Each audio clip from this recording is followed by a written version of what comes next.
Dober dan in lepo pozdravljeni v novi epizodi oddaje In Vivo Veritas. Danes je z mano Dejan Krajlah, katerega 4 leposlovne knjige lahko vidite tukajle že na mizi pred nama. Ni namreč napisal samo teh 4 knjig, napisal je še 2 priročnika, a o tem nekaj več kasneje. Danes se bova fokusirala predvsem na zadnjo knjigo Tujec v Moskvi, ki je izšla nedavno. Dejan, lepo pozdravljen. Lepo pozdravljena. Najprej te moram vprašati, kako si prišel tako daleč iz Maribora živeti v Koper? Zakaj je prišlo do te odločitve? V bistvu to odločitev nisem sprejel, jaz so sprejeli drugi. Preprosto je pa to, da sem bil kot mulc v kadetski šoli za policiste. Na koncu policijske te šole je bila možnost iti delati v neke, mislim, da južna meja, tam proti Dobovi ali pa na obalo, tako da je bilo čisto razumljivo, sem raje izbral možnost obalo. In po že leta 1993 prišel na obalo. In takrat naprej, kar tle živim, mislim, tle ostal in zaenkrat tudi nič ne kaže, da bi se kam odpeketal proč, tako da bi najverjetneje kar ostal tukaj. Pa se ti zdi, da si opazil kakšne razlike med življenjem v Mariboru in v Kopru? Razen dialekta, seveda. Razen dialekta, ne vem, težko bi... Tudi vino je mogoče malce drugačno? Ko sem živel še v Mariboru, še nisem pil vina. Tako da ne, težko primerjam, no, ker v Maribor se zdaj vračam kot turist, ne kot turist, ampak kot nekdo, ki več tam ne živi, nekdo, ki se z veseljem vrača v Maribor, ne, tam imam tudi svoje starše, svoje kolege, s katerimi sem odraščal, z veseljem, ja. Ampak če živiš par dni v Mariboru, potem se vrneš, ga ne začutiš toliko dobro, kot če bi tam živel, ne, tako da težko primerjam, ne. V nekem času, v nekem obdobju življenja sem živel tam, zdaj živim tukaj, tako da težko pa primerjam, no. Lepo je tam, lepo je tukaj, zaenkrat postajam tukaj, no, tako nekako. Ja, zaradi svoje službe si pravzaprav že kar precej sveta videl, no verjetno tudi v prostem času. Ampak to so verjetno bogate izkušnje, ki si jih lahko potem tudi izkoristil pravzaprav v vseh knjigah, ki si jih napisal. Ja, neke so bile službene, tele razne misije in podobno, ampak še več bilo pa tega, jaz sem nekje tam 15 let nazaj, 10 let nazaj, sem do sveta prepotoval kot popotnik, torej backpacker, spalna vreča in nahrbtnik na hrbtu, za malo denarja in takrat smo potovali kar dosti po Afriki, po Bližnjem vzhodu, po Ameriki. V bistvu to je bilo čisto tako popotniško življenje, spalno vrečo in spanje, ne vem, v parku pod zvezdami. In to so te zgodbe, ki v bistvu na tak način, če spoznavaš svet skozi to perspektivo, kot skoraj da nek klatež, ampak nek popotnik, ne, na poti, svet spoznaš drugače kot mogoče nek turist v nekem hotelu, na nekem luksuzu. Jaz imam možnost nekako spoznal svet, da spoznam svet na oba načina, na obe vrsti, ampak mogoče da še tako odločilno, pa največ, kar sem se po svetu naučil, so pa ta potovanja, no, tako spalno vrečo in v rukzaku, no, ker se res za malo denarja v žepu se moraš znajti, kako boš preživel, kako boš spal, kje boš spal, kaj boš jedel, kako boš jedel. Take stvari, no, te stvari so me dosti naučile v svetu, no, kot popotnik. Si potem opravljal mogoče tudi kakšna priložnostna dela, ko si prišel v katero od držav? Si to šel v enem šusu po celem svetu? Ne, v bistvu priložnostni del pa nisem opravljal, imel sem kar dosti ponudb. Vem, da v New Yorku sem živel čisto na severu nekega predela, precej nevarnega, v nekem hostlu, ki je bil, v bistvu toliko nevaren predel je bil, da niti ni bil značen kot youth hostel, ampak sam neka hiša, ena Francozina, Žiselj je bila tam šefica, pri njej smo živeli. Ona je vsakodnevno dobivala ponudbo, da neke fante pomagali pri nekih selitvah, nas tam nabrala, pa bi lahko šli delati. Tako taki ponudb je bilo kar dosti, ampak nekako vedno smo imeli neko časovnico, kaj vse moram vedeti, kaj vse moram doživeti. Tako da nikoli nisem bil toliko časa nekje, da bi lahko prav delal. Pa smo neke ponudbe po teh hostlih, tudi nekje še po svetu, ampak delal nisem, ker je bilo pač neke stvari smel, ki jih moram še opraviti, zrihtati, da lahko grem naprej, tako da pol nekako nisem sprejel tega, da bi tudi še delal, no, sem samo šibal. Se pravi, vse te 4 kraje, o katerih pišeš, si verjetno tudi v živo obiskal? To pa ja, razen Moskve, ampak zdaj ne vem, če lahko povemo za ta Tujec v Moskvi, se sploh ne dogaja v Moskvi, sam naslov ima Moskva, ne, tako da v Moskvi nisem bil, tudi ta knjiga ni v Moskvi, ostale pa ja, seveda, ostale pa kar ja. Tudi lažje pisati o nečem, kar si dejansko preživel, doživel, videl, ne, hodil tam, tipal, gledal, vonjal, ne. Lažje pišeš o tem, kot pa če bi delal to nadaljavo, vse s pomočjo nekega Google ali pa česa podobnega, ne. Si pomagal tudi s kakšnimi mogoče fotografijami, ki si jih posnel v tistem času, da si lahko kak detajl posebej opisal, ravno tako, kot je dejansko izgledal? Tudi, ja. Primer bilo zanimivo tudi to, ne, jaz sem, torej, ko sem hodil po svetu, sem pisal dnevnik, vodil sem dnevnik, tako list papira, mislim, ne list papira, svinčnik, kuli in sem pisal dnevnik, čisto kot popotniški dnevnik. Dan smo doživeli to in to, bili smo tam, jedli smo tako in tako, doživeli smo, ne vem, to. In dosti nekih idej dobiš sam s tem prebiranjem teh dnevnikov starih, teh albumov fotografij starih, ne, to smo to počeli, tako smo počeli, to je bila zanimiva stvar, ne, zanimiva zgodba, ne, to bi lahko nekaj uporabil, to bi lahko nekaj izkoristil, ne. Tako da ja.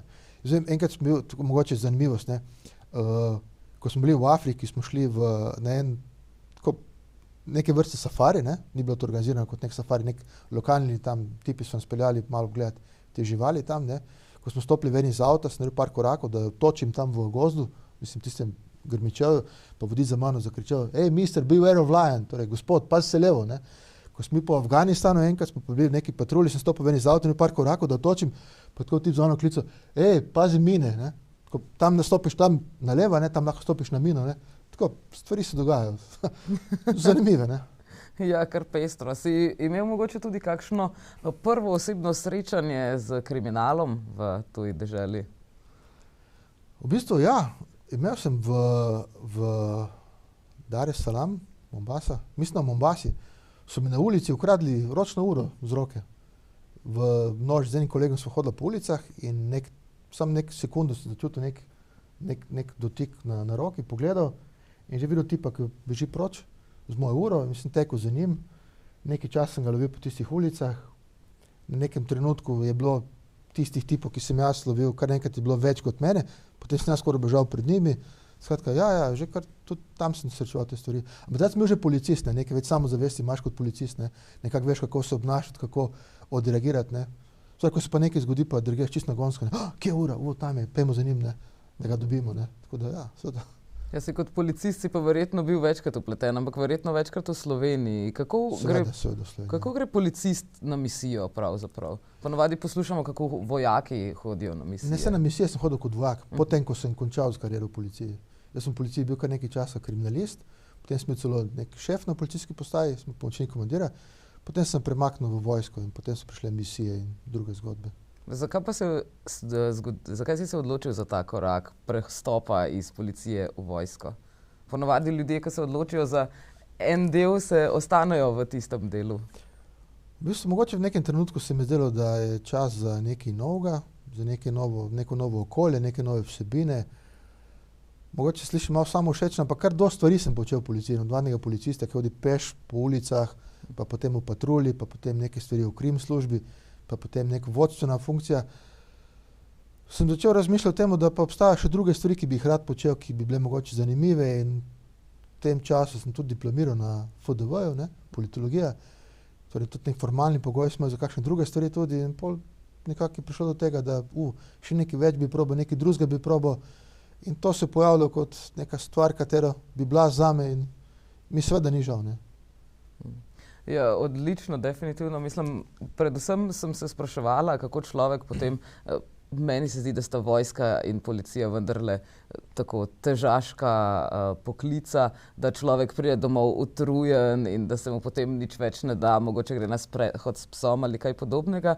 Ampak ti si se pa odločil, ne, jaz bom pa vmes še napisal knjige, med drugim eno tako, ki jo bo izdal kar Amazon. Kako je prišlo do tega? Potem si očitno imel dovolj energije za še nekaj drugega. Ja. Jaz sem vedno rad dosti bral, ves čas. Že prej, ko sem bil še mulc, pa pol ves čas na policiji, na faksu. Vedno sem dosti bral. Ko sem napisal prvo knjigo, sem bil pa v bistvu neznan avtor, seveda, ne. In ko sem napisal prvo knjigo, je bila nekako možnost za izdajo, so bile dve. Ali bi izdal to v samozaložbi ali pri založbi. Zdaj ponavadi založbe se otepajo del neznanih avtorjev, ker pač jih ne poznajo in izdati knjigo nekaj neznanega avtorja bi lahko bil kar velik rizik za založbo, da bi vlagala v nekaj, kar ni sigurno, da bo šlo v promet. Torej, na založbe sploh nisem šel, ker sem, da me najverjetneje ne bi sprejeli. Sama založba vzame ogromno nekega časa, neke energije in tega. Potem se pojavila še tretja varianta kot Amazon, ne. Na Amazonu je pa tako, da lahko knjigo izdaš zelo preprosto, težje pa z njo dosež nek uspeh.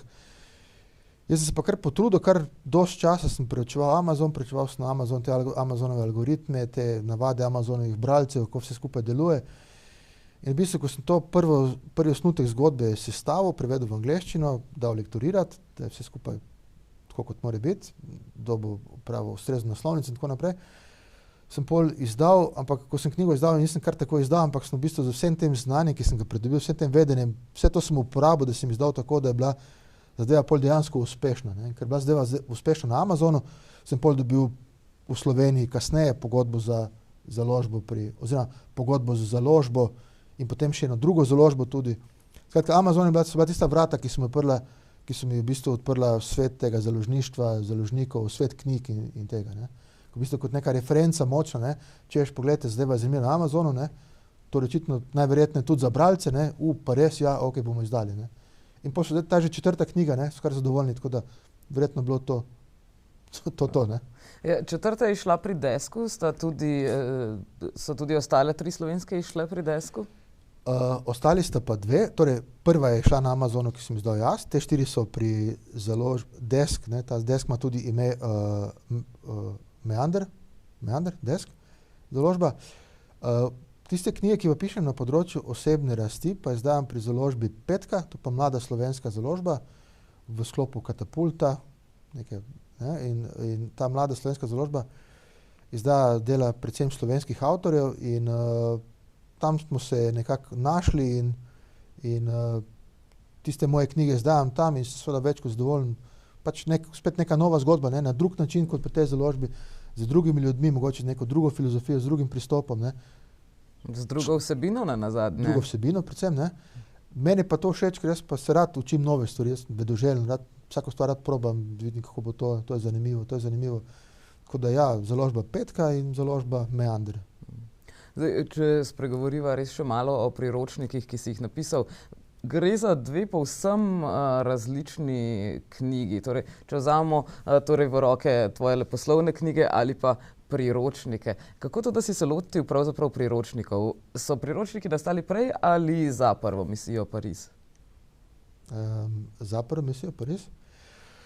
V bistvu nekako spontano je prišlo do tega. Ne. Jaz sem v nekem obdobju pisal neke kratke zgodbe v povezavi z prvo misijo Pariz in potem na neki točki sem spoznal dela teh legendarnih avtorjev z področja osebne rasti, govorim o tem Napoleon Hillu in takih res ljudeh, ki so nekako bili prvi, ki so o tem pisali. In ko sem te stvari bral, bolj sem gotovo, da te stvari res držijo. Ne. Da recimo ne moremo samo sedeti pa govoriti o tem, kako lepo je bilo, če bi se mi nekaj zgodilo, ne?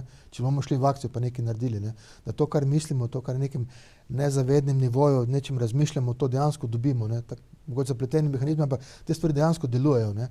Če smo mi prepričani, da nič ne bo uspelo, da je vse skupaj brez veze, itak ne bo uspelo, ker niti ne bomo šli v neko stvar. Ne?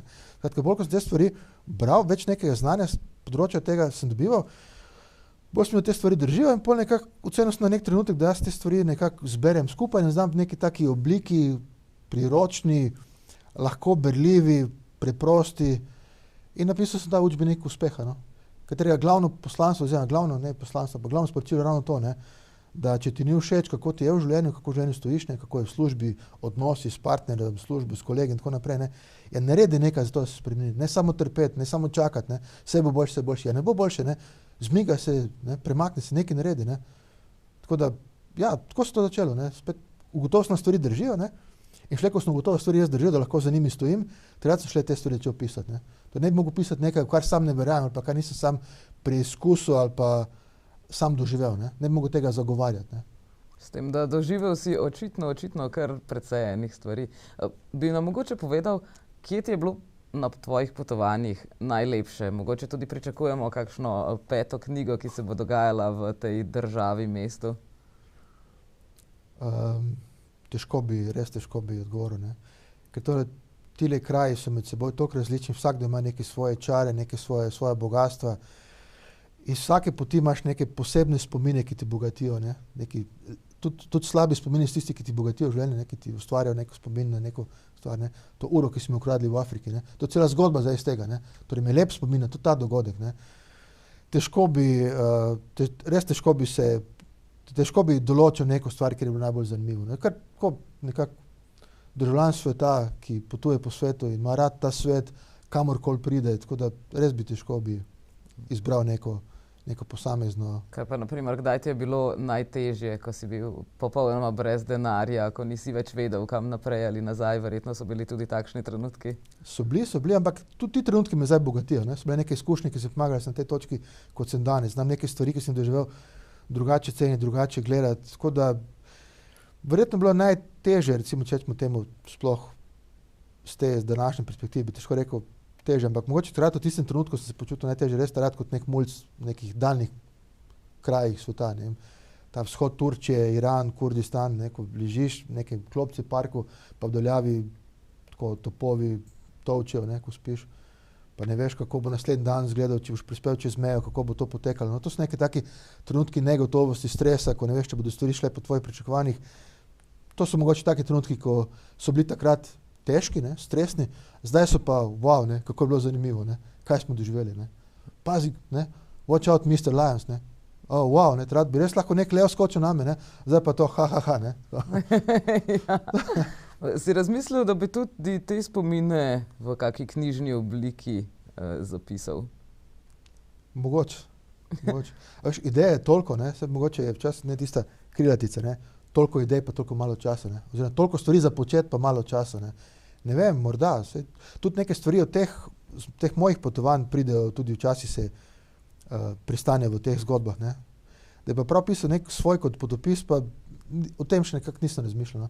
Pri nas so neki tipi tudi neki so pripotovali svet in pišejo res dobro, dobre knjige, kar nekako jim ne bi rad konkuriral, pa recimo moje zgodbe niso toliko zanimive, nisem toliko videl na tak način, kot so oni doživeli, razne Širuge, Pulkova in tako naprej. To so res ljudje, ki so res ogromno dali skozi. Tako nekako z njimi, nekako se ne vidim, da bi lahko stal z njimi v nekako v isti kategoriji, pa iste stvari predstavljajo, kot so jih oni doživeli ali pa videli. Tako da mogoče niti nisem razmišljal o tem, da ne bi zakorakal v tisto področje. Čeprav že tvoja zgodba o tem, kako si začel pisati pravzaprav romane, je precej zanimiva. Čeprav vem, si jih začel pisati, ker ti je zmanjkalo knjig nekega dne. Dobesedno tako, ja.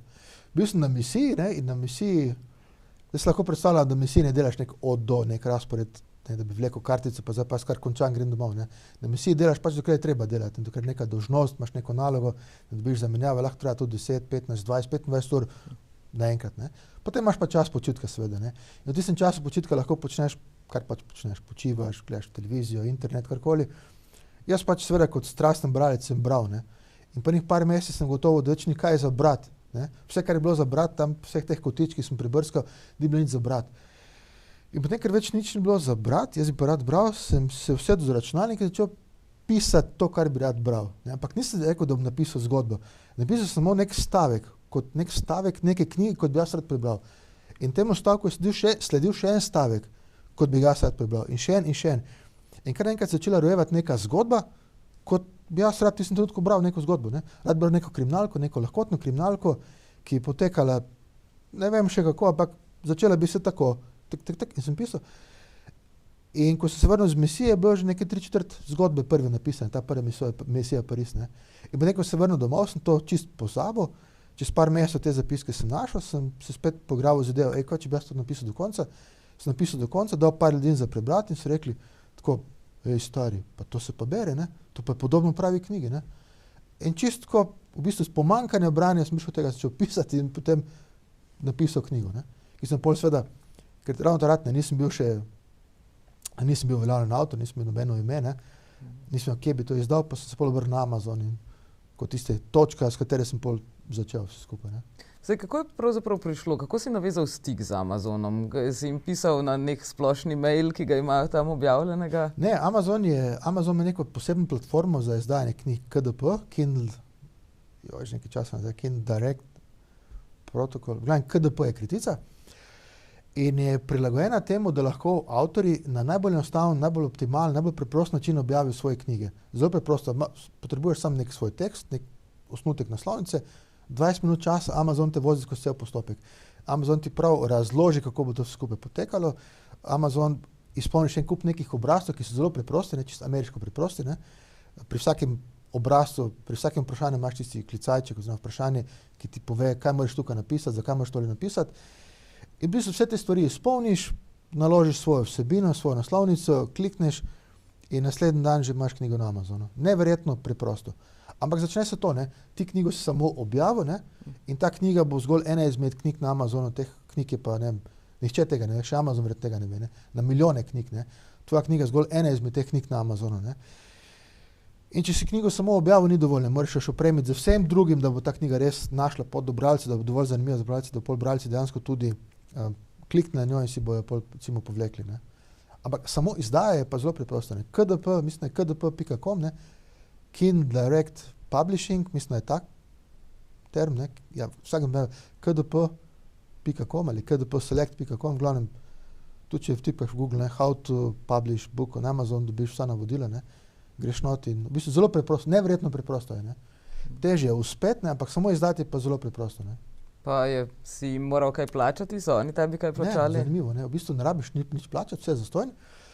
Moj edini strošek je bil strošek naslovnice, imel sem par naslovnic različnih. Ena ameriška firma je izdelala naslovnice po moji ideji. Ta naslovnica je ista kot v tej slovenski izdaji Prve misije Pariz. To originalna naslovnica First Mission Paris, WTF in the City of Light je bilo v originalu, ne? To sem jaz dal. To isto naslovnico pol založba Meander vzela in je poslovenila. V bistvu je tiste angleške napise dala proč in dala slovenske napise, ne? Da je Prva misija Pariz. Vse je pa ostalo. Strošek te naslovnice je bil strošek, ki sem ga smel, vse ostalo je bilo pa čisto zastonj. In v bistvu Amazon je celo takšen, da ti ponudi dobiček, lahko deliš 30% njim, 70% tebi od prodaje. Brez kakršnakoli vstopnega stroška. Torej, ti napišeš danes knjigo, recimo danes imaš nek tekst, večer ga objaviš, naslednji dan si že na Amazonu in ljudje, če že kupujejo, začneš ti že služiti dobesedno na Amazonu in že konec meseca že lahko imaš nakazilo na svoj račun. Sliši se neverjetno preprosto, ne? Ja, samo knjigo je treba napisati na začetku. Ja, pa v bistvu sam dober tekst ni dovolj, to sem hotel povedati, ne? Dober tekst ni dovolj, ne? Ker zdaj, če si predstavljava, da napišeš neko kriminalko, ne? Pa v neki kategoriji kriminalke, ne vem, 100,000 knjig, je tvoja knjiga, ki jo izdaš, je 100,000 prva, ne? Zdaj, če si predstavljamo, da Amazonu bralci iščejo podobno kot na Google bralci, ne? Da v neki kategoriji kliknejo, v neko kategorijo dobijo prvih 20 zadetkov, ne? Pa mogoče še drugih 20, ne? Tretje strani več nihče ne gleda, ne? Če pa tvoja knjiga na 100,000 mestu, že Bog je ne bo našel, ne? Torej, lahko jo izdaš, ampak nihče ne bo našel, če z njo nič ne narediš, ne? Kaj pa kar se tiče naslovnic, si potem ostal pri tej isti firmi, ki ti je naredila prvo naslovnico tudi kasneje? Ne. Naslovnico prvo sem jaz v bistvu ustvaril preko te ameriške firme. Slovenska založba, ko je izdala to Prvo misijo Parizu, je poslovenila. In potem, ko smo napisali drugo knjigo, Dunaj kliče, je pa že založba, v bistvu založbi je bil zelo všeč ta stil naslovnice, malo tako stripovski, jaz sem ljubitelj stripov, ne? Isto kot ti. Res je. In založba je predlagala to naslovnico. Založba je kar našla to naslovnico, ne, so mi poslali 2-3 take, Dejan ti je to všeč, super je.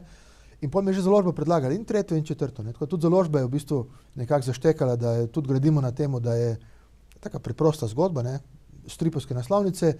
Tako da vse te naslovnice dela v bistvu založba sama in par mi jih naredi, pošlje v moje mnenje in potem jaz rečem, ta je dobra in pol izdamo, ne. Nekako pa imamo to špuro naprej, skušamo držati tale stripovski dizajn, tak preprosti, ne, ta art pop, ne, tako je to, kar držimo to, ne. Se mi zdi, da se mogoče to, da si ljubitelj stripa, pozna tudi v tvojih delih, ker imaš take zelo slikovite opise krajev, kjer se stvari dogajajo. In kot smo lahko na promociji tvoje knjige slišali, sama ne poznam tako dobro orožja, ampak tudi orožje naj bi bilo zelo, zelo detaljno opisano. To verjetno si ga sam držal v rokah. Mogoče, mislim, verjetno za ljudi, ki se ne ukvarjajo z orožjem, deluje wow, za neke poznavalce pa ne, verjetno. Tako da ne, mislim, nisem poznavalec, to hočem povedati. Za nekoga, ki se ne ukvarja z orožjem, mogoče ja, za nekoga, ki pa ima v orožje, pa to čist nič posebnega, no. Glede stripov moram povedati tole, ne, da ljubitelj stripov ja, in tako vsaki toliko pri tej knjigi Dunaj kliče nek trenutek, ko pride glavni junak z neko junakinjo, prideta do neke njene prijateljice in ta njena prijateljica jih povabi naprej, ima skuha neko kavo, pa nek unikum, nek likerček, madžarski, in neka debata in on v nekem kontekstu spade kot lovec na pošasti in se predstavi, ja, mi chiamo Dog, Dylan Dog, pa ona naprej nekaj reče v glavi, par minut je celo debata o Dylan Dogu. No, sem kar tako nekako skušal zapakirati kot ljubitelj Dylan Doga, recimo. Ne. Mogoče bi zdaj šel te knjige brati, bi kar v vsaki knjigi najdel neko referenco na kakšen strip ali pa nek trenutek z kakšnega stripa ali pa nekaj, da poznavalci stripa reče, to pa iz tega stripa ali pa to ima povezavo s tem stripom. Ne. Tudi ena ženska se pojavi not, ki je vizualno zelo podobna Modesty Blaze, tako da kar nekako stripe tu pa tam pojavijo. Ja. Modesty Blaze, ki jo imaš tudi na roki, ne? Jo mogoče lahko gledalci vidijo, da se spomnijo, katera je. Tako, evo, super, ja, kar v kamero, da se bo lepo videl. No, tole pa od Strekecev. Od kje? Ne, tega pa ne poznam. Strekec. Od glasbene skupine Strekec. Aha, Strekec, aha, ja. Ja, tole pa Modesty Blaze, ja. Pa Modesty Blaze, če mogoče niste slišali, ker mikrofon je ostal seveda na sukniču. Je super tole izgleda. Si mogoče predstavljal, da bi mogoče tvoji romani tudi postali strip, ne? Ker lahko si predstavljamo neko tako Sin City vzdušje, mogoče Jamesa Bonda, mogoče nekje tam nekje vmes. Ja, to bi se pa kar, bi lahko, komod. Tudi ne bi tako, bi bil počaščen, če bi kdaj prišel do tega, tako da ja, da bi kar... Nisi pa razmišljal, da bi pisal prav stripovske scenarije, na primer? Ne, jaz rad rišem, kot mulj sem risal stripe tudi, ampak zase čist za svojo dušo. Ne. Še zdaj včasih rišem kakšnim kolegom, kakšne fore za rojsten dan, kakšen hec. Tako da eno obdobje sem risal stripe čist zase, pa tako za svoje kolege, za svoje sorodnike in to, da bi pa prav, mogoče tudi nikoga nisem spoznal, ki bi se ukvarjal s stripi, da bi veš, kakšna ideja bila v kakšnem sodelovanju, ne? Da bi pol s kom sodeloval, pa da bi kaj takega, da bi nekako napeljalo v to vse skupaj. Ne? Sam, da bi pa koga iskal, pa da bi prav delal na tem, pa nisem, to pa ne, to me pa ni. Mogoče ja, ampak zaenkrat ne, zaenkrat smo kar pri knjigah. Knjige so meni tak dober način izražanja. No? Se izražaš tudi na tak način, da mogoče v glavnega junaka daješ del sebe, bi rekel, da ti je podoben? Ne vem, ker ta moj junak ima neke lastnosti, ki so res izrazito njegove, ne? Ta njegova ležernost, ta njegova v bistvu, Lena Baraba v dobro ukrojeni obleki mu pravi na založbi, ne? Tako, nek playboy. Ne? Tako da dost sebe verjetno tukaj ni, ampak po drugi strani, veš, vsak avtor da v svojega junaka del sebe, ne? Vse se ne more čist distancirati od njega. Ne? Tako je verjetno nekaj mojega je tukaj, ne? Tudi neke stvari so, ki mu zavidam. Ne? Ravno ta njegova mogoče, da ne jemlje vsega tako resno, da mogoče zna stvari malo bolj tako, za nekim hecom je imati, ne se bomo zrihtali, bo ok, ne, bomo vse naredili, ne. Mogoče to nekaj, kar se lahko zgledujem po njemu, drugače pa je on čist neka druga zgodba, mi ni preveč podobno, tako. Mislim, da ne. Ta mediteranska ležernost, ta dolce far niente, ne. To je njegovo, no. Jaz verjetno nisem tak po naravi, čisto se mi zdi, no. Ja. Tudi prstan na roki kaže, da tudi srečanje z ženskami mogoče ni enako v tvojem osebnem življenju kot pri njemu. Seveda ne, ker ta ne bi imel prsta na roki nikoli. Ne, mogoče okoli vratu, ne, da se ne vidi. Tako, ja. Ne vem, ga boš šel ženil mogoče? To pa ne vem. Ne. Zaenkrat se ne kaže. Mislim, čeprav je Tujec v Moskvi komaj ven prišel, pravzaprav že napoveduješ tudi 5. knjigo namreč.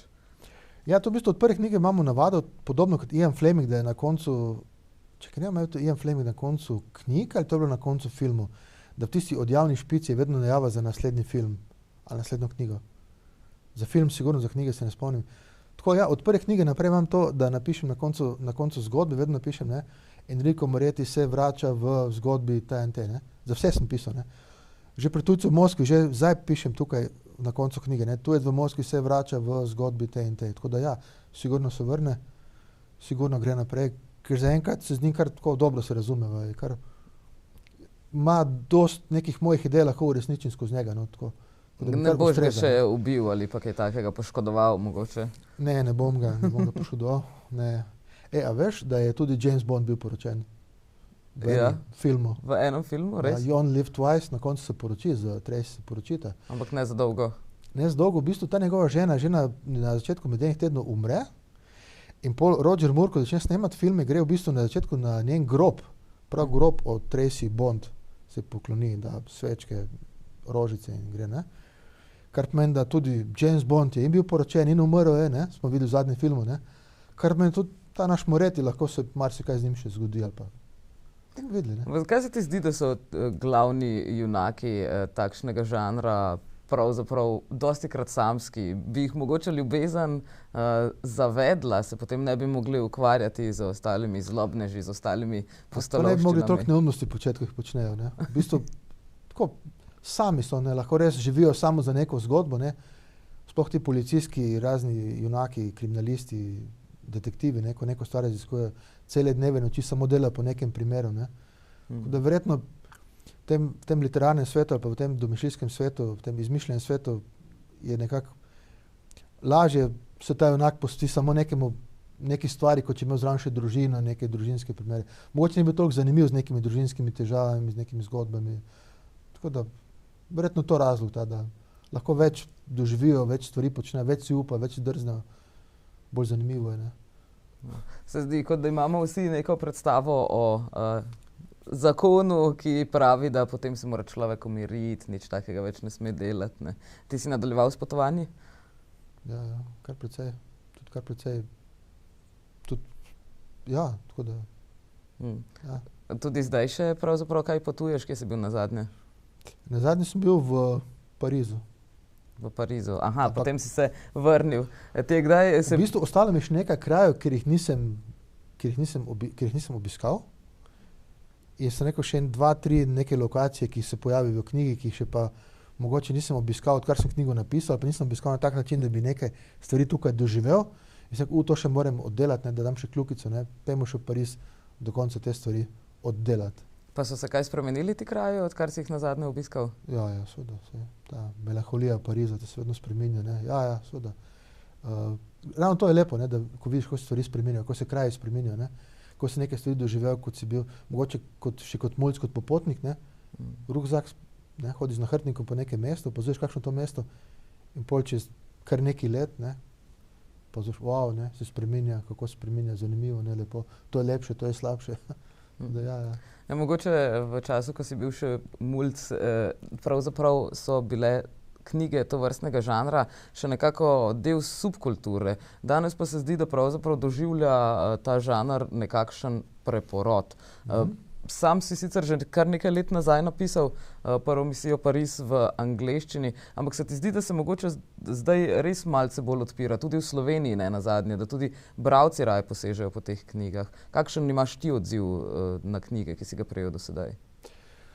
V bistvu zdaj nekako, ko smo pisali to prvo misijo v Pariz, tako kot si rekla, ne, izdali smo v angleščini in pol zaradi celotne zgodbe, zaradi poteka zgodbe, zaradi glavnega junaka in vsega tega, predvsem zato, ker bomo izdali to knjigo za angleško govoreče bralce, smo izdali tudi pod psevdonimom L.R. Giuliani, ne, in ta Giuliani se kar prijel.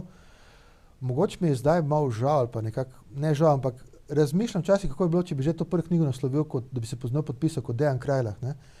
Mogoče zdaj, ko je ta kriminalni žanr je v vzponu, tudi slovenski avtorji so zdaj popularni, ne, tudi to je knjiga, recimo te knjige moje, nekako ni najti med slovenskimi avtorji, ker tile prodajalci, ne, te knjigarnari, knjižničarji niti ne vejo, da je to slovenski avtor, ne, ker L.R. Giuliani ne deluje, pač tuje, ne. Tako da mogoče razmišljam, kaj pa, če bi izdal knjigo kot Dejan Krajlah, pa bi te knjige bile ves čas na policiji stran teh slovenskih avtorjev, ne, kot Dejan Krajlah, mogoče bilo bolj zanimivo, ne vem, pač so neke stvari, o katerih lahko malo razmišljaš, obžalovati ali karkoli, pa itak nima smisla, ker teh stvari več spremeniti ne moreš, ne. Pač razmišljati, ja, mogoče pa bomo kdaj kakšno združitev teh dveh imen naredili, ne, ali pa bomo ostali pri tem imenu, pa ne vem. Mogoče se bo tudi tisti dogodek smeli v konzorciju, ravno zaradi tega, da bi nekako ljudem dali vedeti, da je v bistvu L.R. Giuliani dejansko Dejan Krajlah, slovenski avtor, ne. Tako da mogoče zdaj bomo več šli v promocijo tega, več v to, da bi ljudje zvedli, da je še en slovenski avtor dodatni, ne, poleg teh uveljavljenih. Še nekoga imamo v Sloveniji, ki piše knjige, ne. To je Dejan Krajlah, ki sicer piše kot L.R. Giuliani, ampak še vedno je iz Slovenije, ne, iz Maribora, iz Kopra, ne. Tako da počasi skušamo zagraditi tudi na temo, da bi slovenski avtorji prepoznali, slovenski pisatelji, da bi prepoznali tega avtorja kot slovenski bralci ne prepoznali tega avtorja, ne, kot slovenskega. Ne. Zakaj si se pa takrat odločil za vzdevek? Samo zaradi tega, ker je v žanru to pogosto, ne nazadnje tudi Avgust Demšar piše pod psevdonimom, torej tudi pri nas v Sloveniji ni nenavadno, da se piše pod psevdonimom, ampak zdi se, da je v bistvu v tem žanru to kar precej popularno. Ali si hotel takrat zakriti pravzaprav, da si mogoče iz Slovenije, da bi izpadel bolj mednarodni, bi se lažje prodajalo na Amazonu, ker nihče ne ve, kje je Slovenija? Deloma tudi to, ne? Deloma tudi to. Predvsem pa smo tako malo smotan primek, ne. Krajlah, Dejan, to je bilo res malo tako za neki angleško govoreče bralce, nekaj druge konce sveta malo narodno prebrati, ne. In nekako kar ne sodi v kontekst te knjige, ne. Ta mediteranska ležernost, ta umirjenost, ne, tega glavnega junaka, kar nekako sodi tudi pisatelj nek podoben, ne. In pol tudi dejansko se lažje izgovori, lažje se prebere, vse skupaj gre lažje, no, kot pa nek moje ime, ne. Tudi verjetno Avgust Demšar, ne, bi bil brez š, z s-jem, ne. Torej s-jem bi bil nerodno, ne.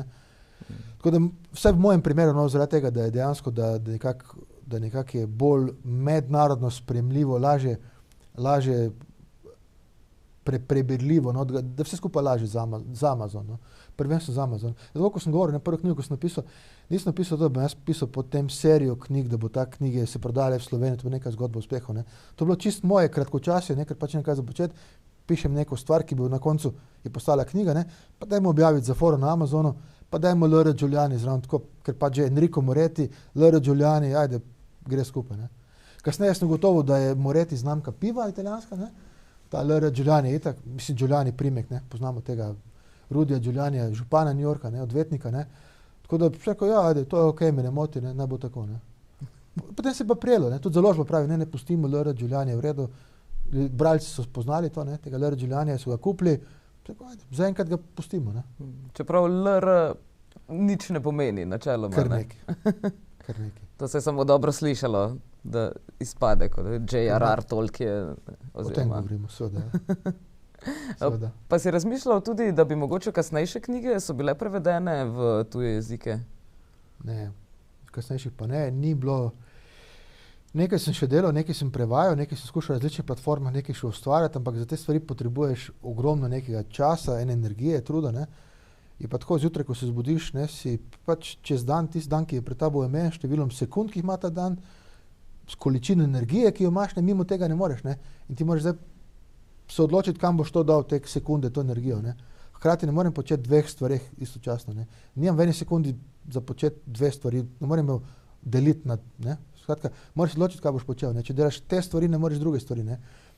In sem gotovo, da tiste zgodbe po teh platformah so lahko uspešne, ampak moraš jim pa res posvetiti ogromno časa, ogromno truda, ogromno energije. Pa sem rekel, ne, bom jaz kar ostal, bom kar to slovensko zgodbo fural naprej. In zdaj s to založbo Meandri furamo naprej, s drugo založbo Petka furamo naprej zgodbo in z njo smo zadovoljni, pri obeh sem zadovoljen, tako da sem te stvari dal čisto na strani in zdaj furam to naprej, ne. Nekaj časa sem imel celo predavanje o tem, kako izdati knjigo na Amazonu. V bistvu učil sem ljudi, tu sem lahko bil močan, nekaj te stvari sem nas dosegel sam, to pot sem prehodil, sem lahko v bistvu učil druge, ne, kako sem te stvari naredil, ne, kako naj bi drugi izdali uspešno knjigo na Amazonu, ne.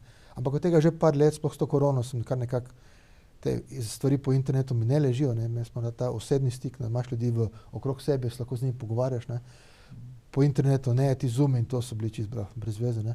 Tako sem nekako končal s tem in zdaj se v bistvu posvečam branju, ne, rad berem in v bistvu pišem te zgodbe nove. Tako da ja, branje. Pa rad bereš tudi na glas? Ne. Ne.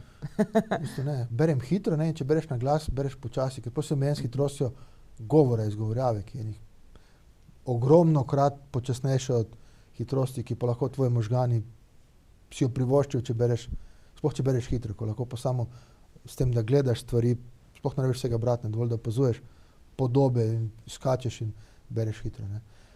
Pa potem vseeno se ti zdi, da prebereš celo knjigo ali da mogoče bolj samo osnutek knjige dobiš? Ne, bereš.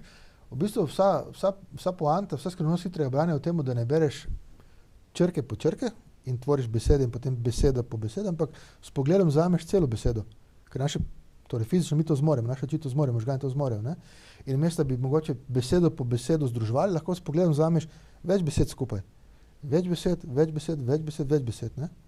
In v bistvu ena fiksacija, neko točko, ne, mogoče več kot zgolj v bistvu, mi kot neko zročno zavoro mi beremo, ko beremo, tako kot smo se učili včasih v šoli, ko beremo črko po črko. Ne? Ni nobene potrebe za to, lahko beremo ne samo besede, pa sklope besed lahko beremo plonk, plonk, plonk. Možgani prepoznajo cel sklop besed in možgani dobijo celotno zgodbo, ne? Vse besede dobijo tudi pri leposlovju. Vsako besedo, vsako lepo besedo ujameš. Še lažje možganom je to še lažje, ker se ne rabijo mantra s tem, da bi stvari združevali. Neka operacija miselne odpade. Ne? Tako da tisti, ki znajo brati hitro, te stvari se da preučiti, kot vsake druge stvari se da preučiti. To ni nek talent, to je neka stvar, s katero se rodiš, ne? Te stvari se preučijo. Tisti, ki berejo hitro, vam bodo potrdili, ne, da ja, seveda hitro se bere, tako da tudi vse stvari poloviš, prebereš lepo, isto stvari dojameš, razumeš, se naučiš. Tako da, recimo jaz berem včasih Lee Child je moj, tako smo se pogovarjali na konzorciju, moj priljubljen avtor, ne? On piše kar tako gosto, na gosto piše, ne, tako 300-400 strani, preberem v enem dnevu z lahkoto, no, se da brati. Kako hitro potem svojo knjigo prebereš? A ne, to pa drugo, ne. To pa včasih, ko mojo knjigo berem, to pa pri vsakem stavku se ustavim pa razmišljam, to bi lahko mogoče boljše napisal, kje sem pa dobil to, to je pa dobra fora, to je zanimivo, ne. Z mojimi se bolj v bistvu igram, bolj kot tako, z ljubeznijo, veš, tako jih stran po stran, wow, to mi je pa dobro uspelo, to pa ni najboljše uspelo, to bi lahko malo več o tem pisal, ne. No, se pravi, se vračaš nazaj, ker mnogi avtori, ko enkrat napišejo, potem tudi če so filmski avtori, potem nočejo niti gledati, niti brati svojega dela, češ, toliko sem se že ukvarjal s tem, pustimo zdaj to ob strani. Ne, zdaj tudi razliko od drugih avtorjev, jaz tudi te svoje stvari, ko pišem, jih tudi rad berem sproti, ne. Jaz, ko recimo neke stvari, par stavkov napišem, jih preberem, pa tako, kaj bi jaz kot bralec zdaj pričakoval tukaj, ne? Kaj bi zdaj moj bralec mogel doživeti pa prebrati, da bi jim bilo to zanimivo, ne? Tako na ta način jaz v bistvu skozi skačem iz vloge pisatelja v vlogo bralca, ne? Tako da že zaradi tega dosti berem, tudi svoje stvari nazaj berem, še enkrat berem, dodatno berem, tako ja, uživam. Tako ponosen sem na svoje knjige tudi, konec se verjetno vsak avtor je, ne? Nimam menih težav s tem, da jih še enkrat preberem, da jih bolj podrobno berem, pa razmišljam o njih. Ja. Boš o njih še kaj v živo govoril? Zdaj v konzorciju smo te videli, predtem te skoraj nismo videli. Ja. Bo še kakšna promocija v živo? Verjetno, ja, govorimo o tem na založbi, ne. Glavna naša poanta, glavna stvar, ki bi radi dosegli, je ta, da bi ljudje spoznali, da je to slovenski avtor. Torej, da imamo v Sloveniji še več avtorjev, ki tudi pišejo, ki so slovenski avtorji, ne, da v bistvu, da pridemo na nek korak. Tako da verjetno naslednjem koraku v našem bodo knjižnice, več knjigarn, tako da ja, želimo razširiti novico o tem, da je L.R. Giuliani dejansko slovenski avtor, da želimo povedati ljudem, pa te imate še enega slovenskega avtorja. Ne. Dobivaš tudi pošto na L.R. Giuliani? Ne. Moram pa priznati, da ko sem napisal knjigo Učbenik uspeha pri založbi Petka, sem pa prejel kar dosti fan maila, v bistvu dosti ljudi, ki mi je pisalo, kako so navdušeni nad mojo knjigo, kako jim je knjiga dejansko že pomagala, kako so radi prebirali, tako da sem doživel tisti občutek, da kot avtor dobiš, kar nekdo si vzame čas, da te najde tvoj mail in ti napiše, kaj mu je ta knjiga pomenila, kako je tvojo knjigo prebral, kako je tvojo knjigo doživel, tako da sem doživel ta občutek. No, za L.R. Giulianija še ne, mogoče ne. Ja, tisto verjetno izdajaš pod pravim imenom, kaj ne? Ja, seveda, tam je Dejan Kralj, ne. Ker tam tudi v tisti knjigi Učbenik uspeha tudi pišem take stvari, ki v bistvu skušam se pogovarjati z bralcem, ne, tako probujem to, narediti to, ne, da javim mi, kako ti je uspelo, kako je to, ne, tako da ljudje so kar bili nekako pozvani na koncu knjige, ne, da se lahko oglasijo, če jim je to uspelo, ne, tako nekateri so oglasili, nekateri so pa kar tako napisali, ne, dobra knjiga, tako sem prebral, dal še temu, tako da tam je bilo kar nekaj tega fan maila, ja. Ja, dober občutek. Zdaj pazi, ko bodo začeli ljudje hoditi okoli po Kopru pa delati selfije s tabo, ne? Ko se ti je to že zgodilo? Ne, nisem ne še, ne? Ne še, ne. Tako da ne še, to pa ne. Nisem še tam, ne. Super. Kaj pa sam, mogoče lahko vidimo tvoje fotografije, ki imaš sicer kar precej obsežno spletno stran, ni veliko pisateljev, ki imajo takšne podrobnosti na svoji spletni strani. Je bil tudi to eden od projektov, ki se je začel hkrati z izdajanjem na Amazonu, da so ljudje vedeli, kam se lahko sploh obrnejo? Ne, mislim, da kasneje. Ne vem. Najverjetno je do te spletne strani prišlo takrat, ko sem začel pisati knjige pri dveh založbah, dve različne zgodbe, ne. Nekako sem rekel, zakaj pa konec če en pisatelj, vse pa lahko to združimo. Ne. Potem, ko smo se na založbi odločili, da bomo šli, ne da še bomo šli v javnost, ampak da nas ne moti, če se razve, da je L.R. Giuliani v resnici Dejan Krajlah. Ne. In smo rekli, ja, komot, neko platformo skupno, kjer bodo knjige in L.R. Giulianija in Dejana Krajlaha in pa smo začeli te stvari kar združevati na tej internetni strani. In še kakšne novice, sej ni ravno ažurirana ta internetna stran, ne, ni ravno tako, da bi skrbel za njo, bolj kot nek ta landing page, neke take osnovne stvari, kdo je ta avtor, kakšne knjige piše, kakšne knjige še piše, če nekdo vidi te knjige ali pa obratno, ne, tiste knjige, da povi še te knjige. Ne. Tako. Zdaj pa bo tudi del tega, da bomo naredili večjo prepoznavnost tega L.R. Giulianija, ne, tudi to verjetno, da bomo malo bolj začeli uporabljati to internetno stran, bolj povezali založbeno stran, te družabne medije, tako da bomo v bistvu skušali ljudi tudi na ta način spoznati, oziroma da bodo ljudje tudi na ta način spoznali, da obstajamo, da smo pač to slovenski avtor. Ne. Pa se lahko preko tvoje spletne strani tudi naročijo knjige ali morajo iti direktno v knjigarno? Kje na obali jih lahko dobijo, na primer? Zagotovo jih prodajo vse knjigarne Mladinske knjige, to ja, za druge knjigarne niti ne vem, najverjetneje, da ja.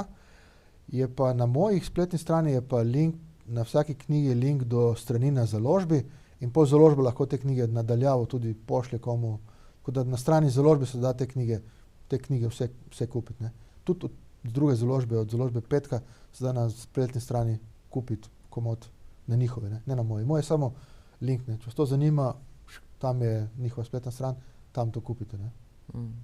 Se ti zdi, da Slovencem je verjetno jasno, da gre za fikcijo, ampak misliš, da bi mogoče kak tuji bralec, ki bi recimo prvi del bral, si mislil, se pravi, če je L.R. Giuliani, pravzaprav Dejan Krajlah in prihaja iz Slovenije, je tam mogoče veliko kriminala. Ne? Kako nevarna dežela mora biti to, da se takšne zgodbe lahko odvijajo?